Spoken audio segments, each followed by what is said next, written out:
Whoa, whoa, whoa! SGC here! What? Did you see that?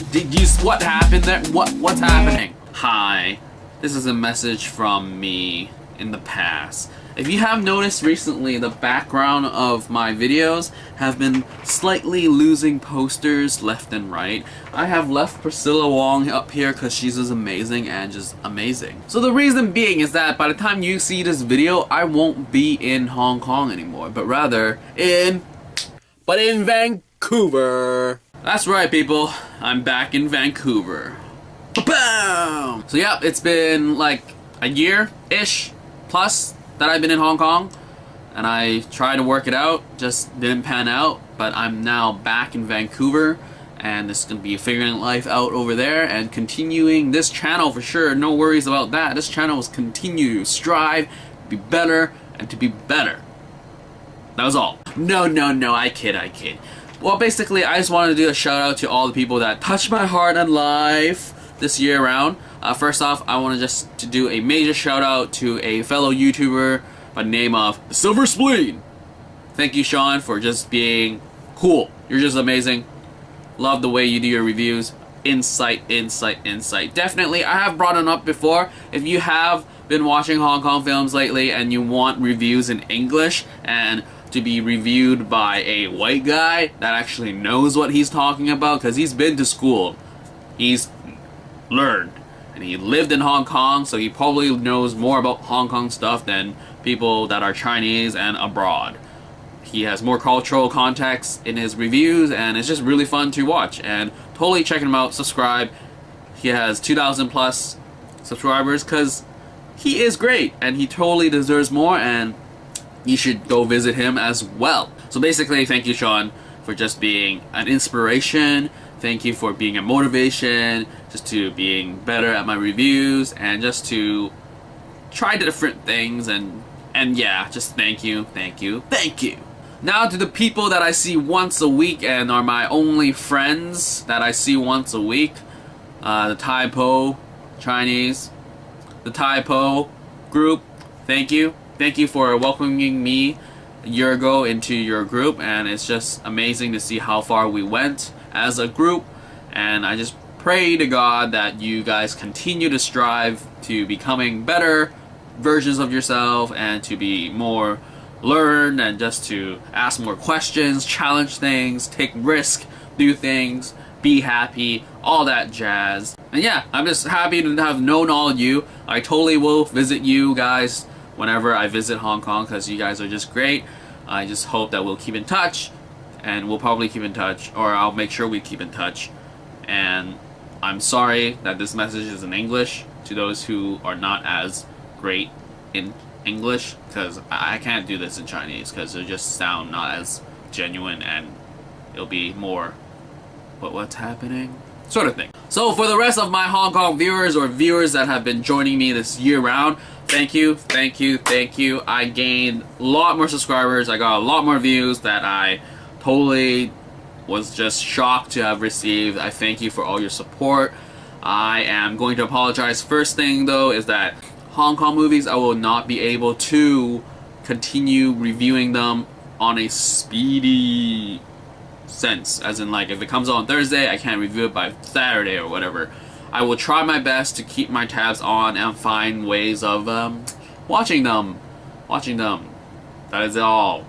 Sean would not approve, but I think you guys would appreciate that I try. But I don't know what I'm saying. But I will try to review movies. Hopefully, maybe I'll really buy into the mindset of Sean, the Silver Spleen, of not downloading or watching on YouTube, and I'll maybe just wait till it comes on DVD and then download it, because I'll just borrow it from my friend who would buy all things. Thank you very much. So, beside that, sorry, I want to leave one thing for international viewers or just people that are not locally know where to go for theatering. So I'll give you 5 tips, advices on watching movies in Hong Kong. Number 1, companies. There are actually a few companies of cinemas in Hong Kong. If you're from Vancouver like me, we technically get screwed over because there's only 1 or 2-ish companies.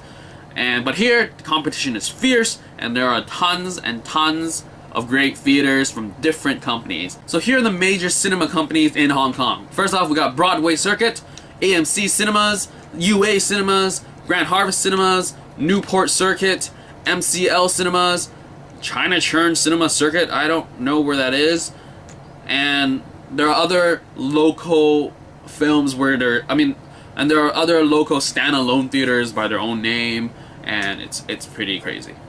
So you would think there are so many companies, so which one do I go to? Well, basically it depends on how you feel, and I think it's a personal preference, because some of these theaters are professionals depending on which location you go to. Definitely say Broadway Circuit for 3D, for example. You can buy your 3D glasses for $6 and then continue to bring it to other films as you like. It's not like they'll lend it out to you. But say Grand Harvest Cinemas, they'll lend you 3D glasses and then take it back when you're done. But those ones are pretty crap, and Grand Harvest is a pain in the butt because their 3D projectors or whatever are exclusive to them, so you cannot bring your own bought 3D glasses, say from Broadway Circuit to Grand Harvest. You have to wear exclusive Grand Harvest 3D glasses, which sucks. So the next up is pricing. So a crazy thing in Hong Kong is that there are morning showings, which means that some theaters or most theaters are open before 12. So you have sometimes theaters that have showings at 9 something or even 8:50, and then you have some theaters that start at 11 something. Most theaters have these morning shows and it's a special price rate. But one theater in particular, the one in Yau Ma Tei, Broadway Cinematique, they play limited screening of movies, so they have exclusive movies that don't play elsewhere, so they charge a set price, and sometimes it goes on morning showing. I don't remember exactly, but if you want, like say on a Saturday you have nothing to do, go to a theater, first showing in the morning is much cheaper. And now in terms of actual pricing, it will be how much cheaper? Say $45. Depending on the theater, it can range from $45 to $55 to $65. And depending on the theater itself, the original price could be ranging from $70, $65, and $75 or $80. And 3D definitely is expensive, more expensive. But you get the morning showing special as well. Now in terms of cheap days, there is a cheap Tuesday, where the entire day the ticket prices are the same. And that price is usually $55, but it depends on the actual theater that you go to. Some places will charge you $65 even though it's a cheap Tuesday. It technically is cheaper than normal days, but you know, it depends on the theater. And one other great thing about Hong Kong theaters is there's assigned seating. You can buy your tickets, say 1 to 2 days ahead depending on the theater. Some theaters actually have pre-bought tickets 4 days ahead, so you can actually just buy it, choose your seat, and don't have to line up, and you can go like 2 minutes before the movie starts and no one will be sitting in your seat. And if they are, just tell them, show them your ticket, and if they're being a pain, go to an attendant and tell them this person's sitting in my seat, and all problem is solved. So there is no this ridiculously crazy 1 hour wait in line and then scramble for a best seat in the house sort of thing. And another thing, depending on the theater that you're going to, each theater's screen ratio is different in their own like theater. Let's say Festival Walk, their theater, each hall is actually different. So that's the messed up thing about Hong Kong, that not each room is exactly the same. So if you, like me, go to the same theater like all the time, you'll actually figure out where to sit all the time, depending on which hall you go to. And best bet is to actually ask the person when you're buying a ticket, say how far is the first row to the screen, or is there like continuous steps, or is it like a 2-plane thing? Because sometimes, say Grand Harvest in Teng Yi, there's a 2-plane thing, and I like to sit on the first row of the second plane so there are no heads bothering me. But sometimes it's just stairs, and basically I think it's a good bet if you notice which seats are being bought. Sometimes the Hong Kong people for some reason buy really far back seats and it's just weird. I don't know, I don't get it. But usually just ask what would you recommend, and if they're a good employee, most of the time they do actually tell you which seats they would prefer, and it's not bad seats. So now in terms of my favorite and nicest theater, or just theaters that I want to highlight, it's definitely the Grand at the Element. It's a standalone place. It has rumble seats for base, but it's inconsistent, but it's fancy and nice. The seats are nice. Langham Place in Mong Kok has good seats as well, and it's good sized theater. MCL in Kowloon Bay plays a lot of animated movies where it's in Japanese, because if in Hong Kong there are a lot of animated movies played throughout, but they're mostly in Cantonese dub, and if you want it back in your native tongue, MCL is your best bet. But before you buy your ticket, you must check out if it has Chinese subtitles and English or just Chinese. I got screwed over once when I watched a Saint Seiya movie and it only had Chinese subtitles, and I was disappointed. So another thing is that if you know Chinese, or relatively a little bit Chinese, it actually helps watching an English movie with Chinese subtitles, because sometimes you can't hear them, or sometimes you can't actually hear what they're saying, but the Chinese is actually telling you that like something is being said, so that's nice. It's like me watching Dark Knight Rises. I couldn't understand what Bane was saying, but I could read the Chinese or somewhat anyway, and I was like, hey, he's talking, and I sort of understand. But yeah, subtitles is going to be a thing to get used to. I don't know, I just say be more open-minded, don't just hate on a movie because it has subtitles. And if you watch Hong Kong local movies, there are English subtitles, so definitely check them out. If you see an awesome trailer on the MTR, which is their subway, and you want to check it out, but they're not sure because it's in Chinese, well, they have English subtitles and you'll be golden and you'll understand it, and they're pretty great with translation, so it's alright. And also, with translation, definitely watch Japanese films for sure, because I know a lot of people will probably just download it and watch it, but usually English subtitles don't come out for a long time, so that's why if you see a Japanese film that you want to watch and it's in theaters, definitely check out if it has English subtitles, and if it has, definitely check it out. Same thing for Korean, same thing for like foreign films in general, because their translation is legit and it's good, and it's better than most subbing teams that throw it up maybe like half a year later. Anyway, that's pretty much it. These are some tips, hints, advice, or whatever, what have you, for some watching movies in Hong Kong time.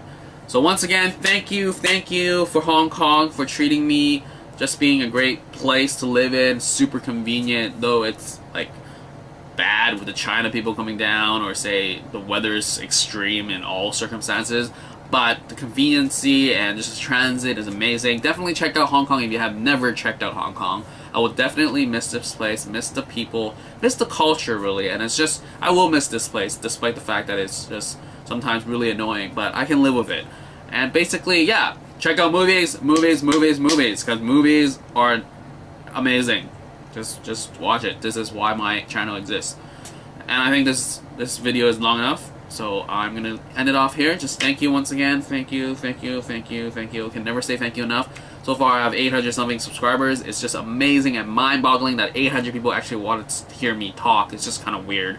And just thank you for every single one of you. Every single one of you, I appreciate you greatly. Every new subscriber I message personally, because you all mean something.